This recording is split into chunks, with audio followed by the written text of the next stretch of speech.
Dear friends, இப்போ நீங்கள் வந்துட்டு பாருங்கள், இது வந்து ரயில்வே டிக்கெட்டுடைய ஃபேர் டீட்டெயில்ஸ். சரிதான் உங்களுக்கு. இந்த ஃபேர் டீட்டெயில்ஸில் வந்து பார்த்தீங்கன்னா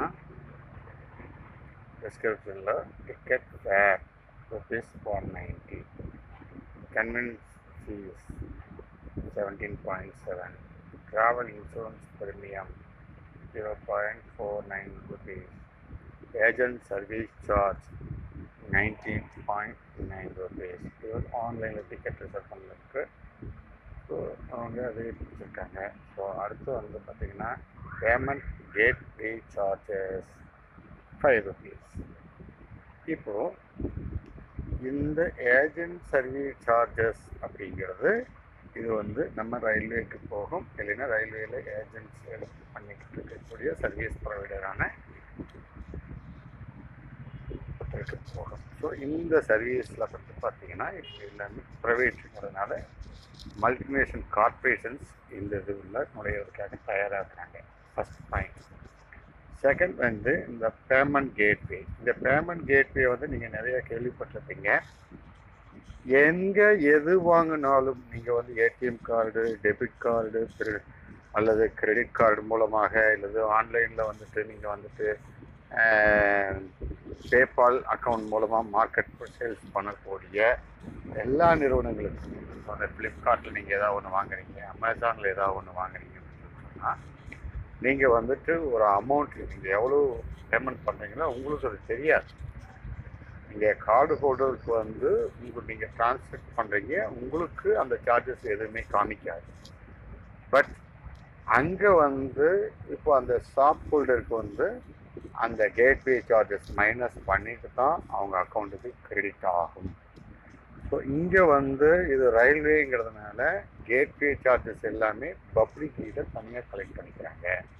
ஸோ அங்கே அவங்களுக்கு எந்த எக்ஸ்பென்சஸ் இல்லாமல் எல்லாமே பண்ணாங்க. ஸோ டிக்கெட் ஃபேர் வந்து தனியாக வாங்கிக்கிறாங்க. இந்த கேட்வே சார்ஜஸ் வந்து கஸ்டமர் தலையிலே வச்சுறாங்க. ஏன்னா டிக்கெட் காஸ்ட் வந்து அது நேராக போய் வாங்கினீங்கன்னா 190 தான். ஸோ அப்போ நீங்கள் வந்து ஆக்சுவல் ப்ரைஸ் என்னவோ அதை கொடுக்குறாங்க. அதுக்கு மேலே எக்ஸ்ட்ரா வரக்கூடிய சார்ஜஸை கேட்டு வாங்குறாங்க. அது ஓகே. பட் ஆனால் இந்த கேட்வே யாரெல்லாம் கேட்வே, யார் gateway? Visa card, master card, இந்த மாதிரியான இன்டர்நேஷ்னல் லெவலில் டிரான்சாக்ஷன் பண்ணக்கூடிய ஃபெசிலிட்டி பேங்கர்ஸ், உங்களுக்கு புரிகிற மாதிரி நான் சொல்கிறேன். உலக அளவில் எல்லா நாடுகளுக்கும் பொருந்தக்கூடிய பண பரிவர்த்தனையை ஆன்லைன் மூலமாக செய்து கொடுக்கக்கூடிய நிறுவனங்கள். இந்த நிறுவனங்கள் தான் ரூபே வந்து இந்தியாவுக்குள்ளே மட்டும் இருக்குது. அதை தாண்டி பார்த்தீங்கன்னா மாஸ்டர் கார்டு இருக்குது, விசா கார்டு இருக்குது, அமெரிக்கன் எக்ஸ்பிரஸ் கார்டு இருக்குது. ஸோ இந்த மாதிரியான நீங்கள் வச்சுருக்கக்கூடிய அந்த கிரெடிட் கார்டு, டெபிட் கார்டில் பார்த்தீங்கன்னா தெரியும், விஷா போட்டிருக்கோம், இல்லைன்னா மாஸ்டர் போட்டிருக்கோம். அப்போ அதெல்லாம் வந்து உங்களுக்கு கேட்வே, எந்த கம்பெனியோ அதுதான் அந்த கம்பெனி. இப்போ ஃபார் எக்ஸாம்பிள் இப்போ நீங்கள் பாருங்கள், இங்கே வந்து டிரான்சாக்ஷன் நடந்திருக்கிறது வெறும் ₹190. இங்கே கேட்வே சார்ஜஸ் வந்து ₹5. இந்த கேட்வேக்காக அவங்க ஏதாவது கஷ்டப்பட்டு உழைக்கிறாங்களா அப்படின்னு பார்த்தா எதுவுமே கிடையாதுங்க. அவங்க ஓன்லி நெட்வொர்க்கிங் மட்டும்தான் பண்ணி வச்சுருக்காங்க. அது எப்போவோ பண்ணி வச்சுட்டாங்க. அவங்களுக்கு ஒரு சாஃப்ட்வேர் மட்டும்தான் ரன்னிங்கில் இருக்குது. மற்றபடி அவங்களுக்கு எந்த மெயின்டெனன்ஸ், எந்த செலவு எதுவுமே கிடையாது. அவங்களுக்கு பர்சன்டேஜ் பார்த்துக்கோங்க, நியர்பை 2.5% இதில் வந்து கேட்வே சார்ஜஸ் எடுத்துருக்காங்க. ஸோ இந்த கேட்வே சார்ஜஸ் வந்து வேரியஸாக நீங்கள் வந்து பர்ச்சேஸ் பண்ணும்போது, நீங்கள் வந்து இப்போ ஒரு கடைகளில் போய் பர்ச்சேஸ் பண்ணுறீங்கன்னா, இப்போ வந்து உதாரணத்துக்கு பெரிய மால்ஸ்லாம் lakhs and lakhs rupees daily sales நடக்கக்கூடிய மால்ஸில் பார்த்தீங்கன்னா அவங்களுக்கு கேட்வேல வந்து பார்த்தீங்கன்னா கம்மி வந்து 1.6% தான் எடுப்பாங்க. மீதி பணத்தை கொடுத்துருவாங்க.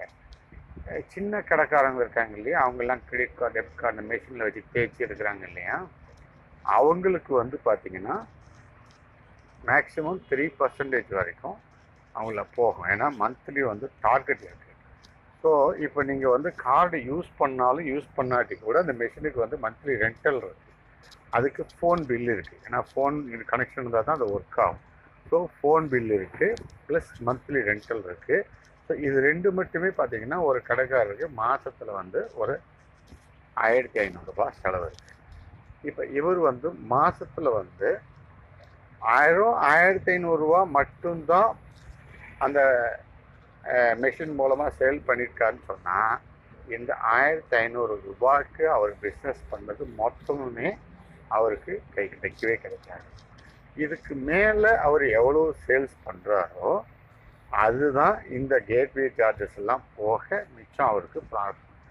அசலில் நிற்குமா லாபம் வாங்கிறதெல்லாம் நம்ம கணக்கு பார்க்க கூடாது. அது ஒரு குறிப்பிட்ட ரேஞ்சுக்கு மேலே போனதுக்கப்புறம் தான் அவங்களுக்கு லாபமாகும்.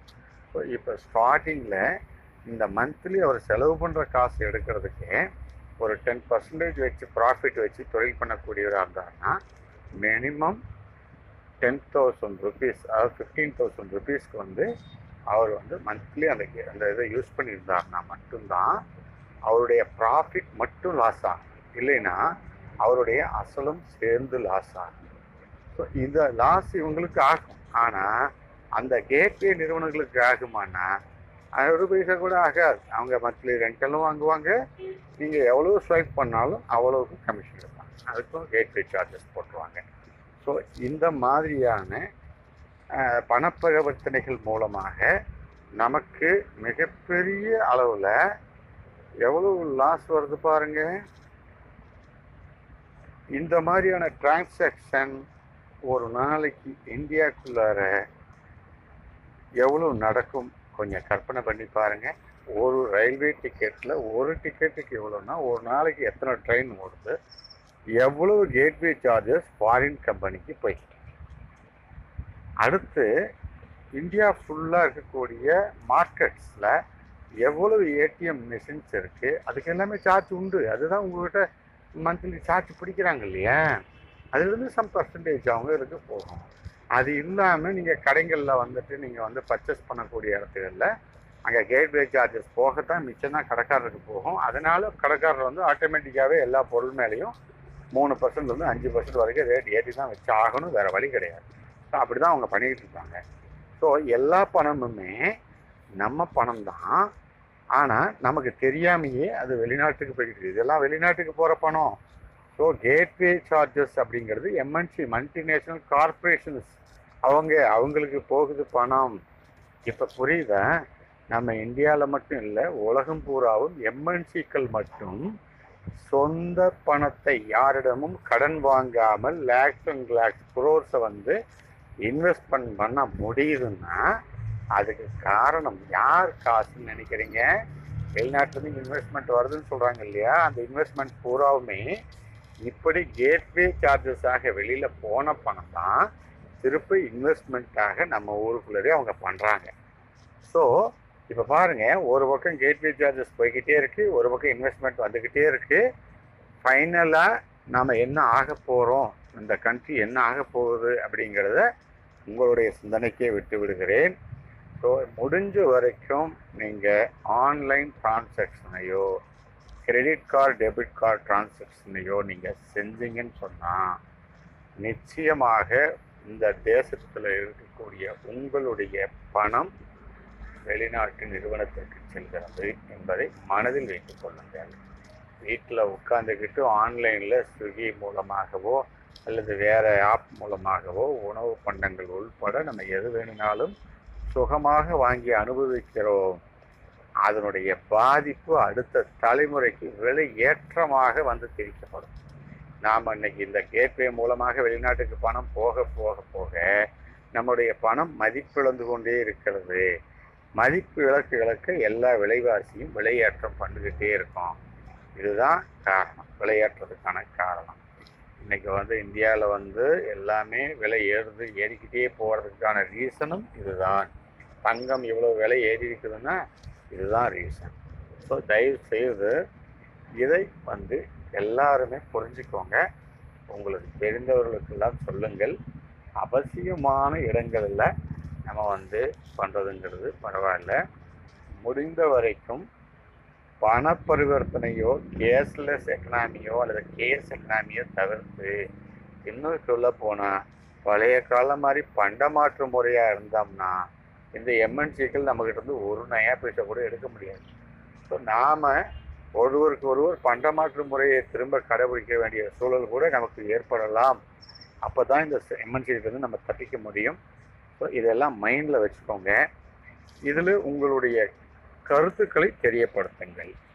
சரிங்களா? ரொம்ப சந்தோஷம். தேங்க்யூ.